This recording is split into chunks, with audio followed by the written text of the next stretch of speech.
आळशी आहे किंवा काही काम करत नाही आणि त्यांना फायदा दिला जातो असं एक चकार शब्दांनी पण म्हटलं नाही.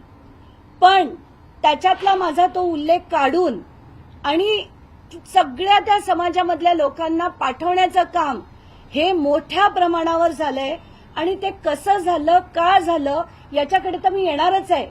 पण जे मी म्हटलं ते किती त्याच्यात तथ्य आहे आणि त्याचा झालेला अभ्यास जो मी म्हटला, त्याची सगळी यादी मी म्हटली, ती देखील मी परत ट्विटरवर टाकली की अमुक अमुक माणूस या पदावर, तमुक तमुक माणूस त्या पदावर, तहसीलदार व्यंकटेश मुंडे, हे सगळी जी माणसं होती, सानप आहेत, मुंडे आहेत, ही सगळी उच्च पदावरची माणसं फक्त परळीमध्ये का? कारण शासनाचे काही नियम आहेत.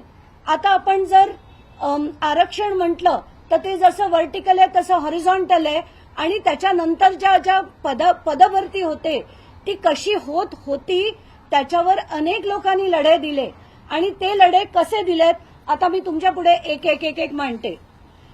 एक समिती बसली होती, त्या समितीने त्यांचा अहवाल दिला आणि त्या अहवालात सरळ सरळ दिसतंय की जिथे 183 शिक्षक पदे होती तिथे 500 550च्या आसपास ती शिक्षक, हे सगळेच्या सगळे डिटेल्स मी आता एक एक एक एक मांडते. ओपन कॅटेगरीमध्ये किती होते, क्लोज कॅटेगरीमध्ये किती होते. आता वंजारी समाजाबद्दल मी जे बोलले ते फक्त त्यांचा जो वापर या मुंडे कुटुंबांकडनं केला जातोय, म्हणजे धनंजय मुंडे आणि पंकजा मुंडे यांच्याकडनं वापर होतोय यात काहीही शंका नाही. कारण काही शिक्षक मंडळी औरंगाबाद कोर्टात जेव्हा गेली होती तेव्हा त्यांना ऑर्डर देण्यात आली होती आणि त्या ऑर्डरमध्ये स्पष्ट उल्लेख होता.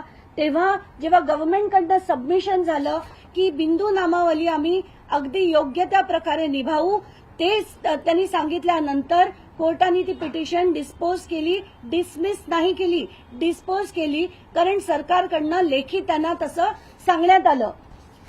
ताबडतोब म्हणजे 17/11/2018 ह्याचा सगळ्या डायरेक्टिव्ह काढण्यात आले की जेवढे एक्सेस शिक्षक आहेत जे एकाच समाजाचे आहेत त्यांना ताबडतोब त्यांची ट्रान्सफर करण्यात यावी. पण पंकजा मुंडे यांनी हे ट्विट करून, आता या ट्विटमध्ये काय लिहिलंय हे पण मी वाचून दाखवते. बीड जिल्ह्यातील 279 शिक्षकांना बीड झेडपी सीईओनी सदोष बिंदू नामावलीचा आधार घेत मूळ जिल्ह्यात कार्यमुक्त करण्याचे आदेश दिले होते. मी तात्काळ सचिव व शिक्षक प्रतिनिधी यांची बैठक घेऊन शैक्षणिक वर्षामध्ये शिक्षकांच्या बदल्यांमुळे मुलांचं नुकसान होईल म्हणून बदलीच्या आदेशास स्थगिती दिली. ही ते ट्विट आहे. आणि हे जे आदेश काढले गेले होते 17 तारखेला, 20 तारखेला पंकजा मुंडे यांनी याच्यावर स्थगिती दिली आणि हे सगळे फॅक्ट्स आहेत. तर मी असं बोलल्याबरोबर यांची पूर्ण फौज, आता अंजली दमानी यांनी त्या पेपरशिवाय बोलत नाहीत, कुठच्याही नुसते जे त्यांच्या कमेंट्स असतात त्याला त्या सबस्टॅन्शिएट करतील, कुठेतरी या सगळ्या प्रकरणाची चौकशी होईल म्हणून अख्खीच्या अख्खी फौज माझ्या मागे लावण्यात आली. आणि ती फौज काय होती ती मी एक एक एक एक आता दाखवते. हे व्यक्ती नरेंद्र सांगळे, आत्ताच काही वेळापूर्वी त्यांचा परत फोन आला होता आणि तो फोन मी काही माध्यमांना देखील ऐकवला होता. हा माणूस उठसूट फोन करत सुटलाय. त्यांनी माझा फोन नंबर हा वेबसाईट सोशल मीडियावर म्हणजे फेसबुकवर टाकलाय आणि अंजली दमानिया या कार्यकर्ती उचलत नाहीत तोपर्यंत कॉल करत राहा, खंड पडता कामा नये असं पहिली पोस्ट टाकली. परत दुसरी पोस्ट टाकली माझा नंबर टाकून आणि त्याच्यात इतकी खालच्या दर्जाची भाषा त्यांनी वापरली आहे. चांगल्या चांगल्याचा बाजार आम्ही उठवला, तुझाही उद्धार होईल, बाजारू कार्यकर्ती, अशा भाषेत त्यांनी माझ्या नावाचे ट्विट्स आणि फेसबुकवर त्यांनी मेसेजेस टाकायला सुरुवात केली. नंतर आले यांचे महान सुनील फड.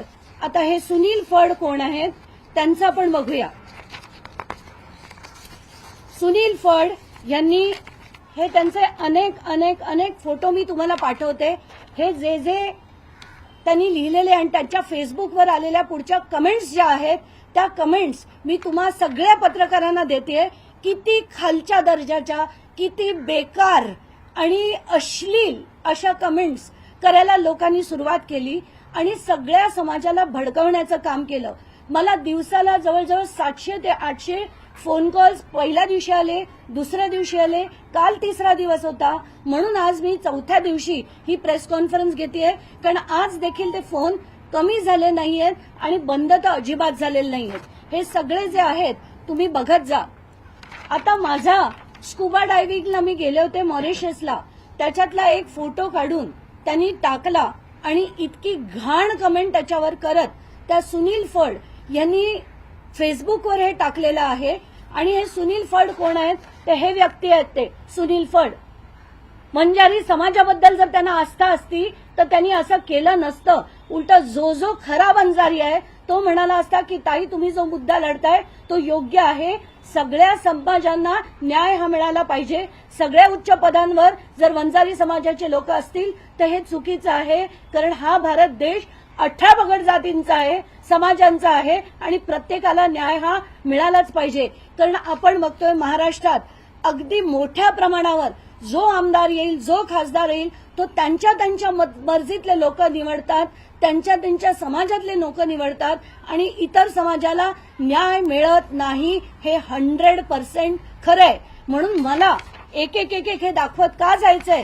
लोकांना कळलं पाहिजे. हा सुनील फड, ही भाषा वापरली आहे, हा सुनील फड आणि माझा त्यांनी टाकलेला हा फोटो त्यांनी सोशल मीडियावर टाकला आणि त्याच्यावरची जी कमेंट आहे ती सुद्धा तुम्ही चॅनल्सनी दाखवावीत, पण ती तुम्हाला दाखवता येणार नाही. तिथेही तुम्हाला बीप करावं लागेल. अशा घाणेरड्या, अशा अश्लील, अशा लोकांना आता आपण आपलं राजकारण द्यायचं? अशा लोकांना? आणि आपल्याला तर माहितीये 288 पैकी 118 जण अशी आहेत की ज्यांच्यावर आत्ताचे आमदार जे निवडून तिथे विधानसभेत गेलेत, तर एडीआरचा रिपोर्ट म्हणतो की 118 लोकांवर गंभीर स्वरूपाचे गुन्हे आहेत. म्हणजे murder, attempt to murder, rape सारखे गुन्हे असताना जर आपण काहीच केलं नाही, काहीच आवाज उचलला नाही, काहीच बोललं नाही तर कसं चालेल? आणि कोणी बोलायला लागलं, प्रूफ द्यायला लागलं की तुम्ही त्यांचा असा मानसिक छळ करणार. सगळेच्या सगळे जे आहेत ना, सगळे पंकजा आणि धनंजय मुंडेंचे कार्यकर्ते आहेत आणि त्यांनी सगळं प्रूफ करते. हे सुनील फड बघा त्यांचे. आणि त्याच्यावर त्यांच्या आणि एक माणसानी कमेंट काय केली आहे ती किती थर्ड ग्रेडेड आहे हे सगळ्यांनी बघायला हवं. हे सुनील फड, आय सपोर्ट वाल्मिक कराड, हे माझ्या विरुद्ध लिहिणार आणि हे मला समाजसेवा काय ते शिकवणार. आता दुसरे हे असे नंबर्सवरनं मला जे कॉल्स यायचे, एक कॉल मी ट्रू कॉलरवरनं शोधला, त्यांच्या सोशल मीडियावरचं जाऊन बघितलं. संभाजी चौरे, बीड, चौरे बँक, पंकजा मुंडेंचा कार्यकर्ता, हा नंबर, याच्यावरनं एवढे कॉल आले आणि हे मी अक्षरशः एक तासाचं म्हणते. मौली शिरसाट यांचा आज सकाळी पुन्हा फोन आला होता, त्याचे पण मी कॉल एका चॅनल बरोबर केलेला आहे. मोहन आघाव यांचा पण बघाल तुम्ही. महाराष्ट्राचे राज्य कृषी मंत्री माननीय श्री धनंजय मुंडे यांचे पोस्ट करणारा हा माणूस इतके कॉल करतो मला. हा तो मोहन आघाव. यांचे सगळ्यांचे नंबर मी दिलेले आहेत. या सगळे जेवढे माझे आताचे 5 दिवसाचे कॉल रेकॉर्ड काढावेत. परत ज्यांनी मला फोन केलेत त्या प्रत्येक माणसावर गुन्हा नोंदवला गेला पाहिजे. आणि माझी प्रथम मागणी आहे सरकारकडे, शासनाकडे, की एकतर सुनील फड आणि यांच्यासारखे जी माणसं आहेत ज्यांनी अश्लील भाषा वापरली, माझा नंबर सोशल मीडियावर टाकला, मला हॅरेस करण्यासाठी, त्रास देण्यासाठी, मानसिक छळ करण्यासाठी आणि ज्याला आपण म्हणतो ना outraging the modesty of a woman, असे अश्लील शब्द ज्यांनी सोशल मीडियावर वापरले त्या सगळ्यांवर शासनाने कारवाई करायला हवी.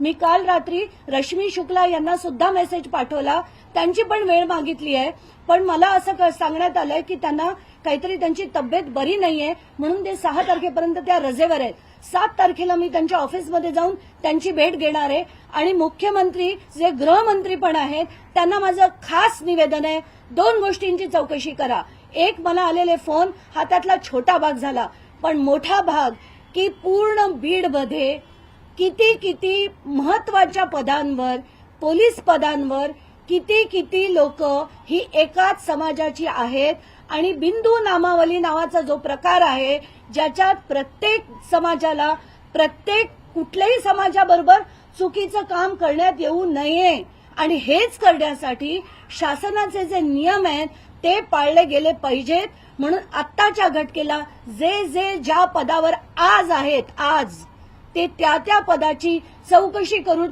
ती पूर्ण यादी शासनाने जाहीर करावी एवढी माझी ठणकावून मागणी आहे आणि हे तात्काळ करण्यात यावं. आणि शेवटचा मुद्दा जो मला मुद्दाम मांडायचा आहे की शासनाने अक्षरशः थेर चालवलेत, थेर.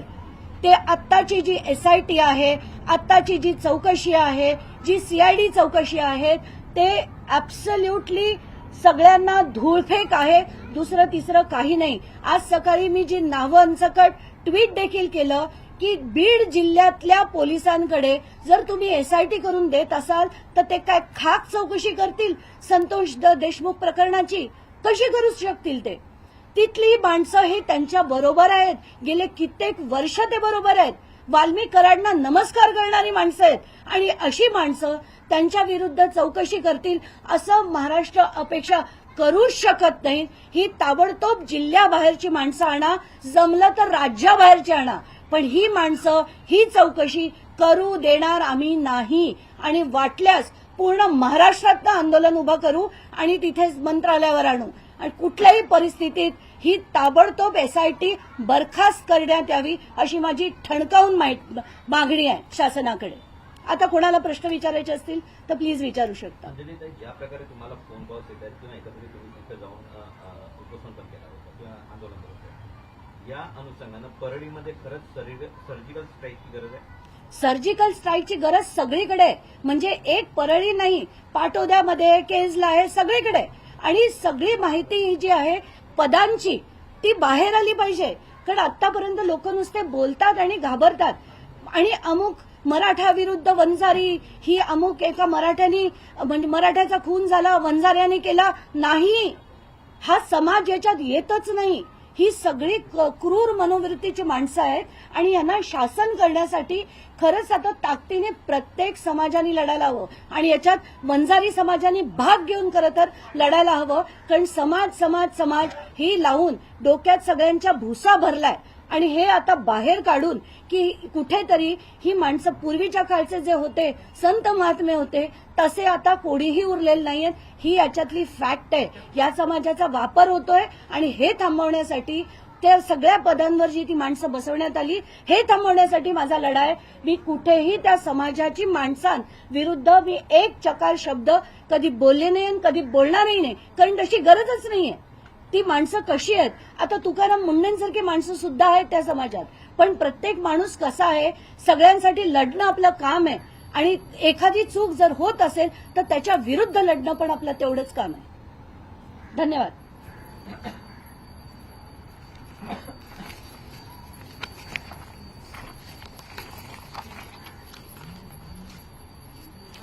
हा बघ, हा ना, आता मी तुला 2-3 गोष्टी देते तुम्हा सगळ्यांना.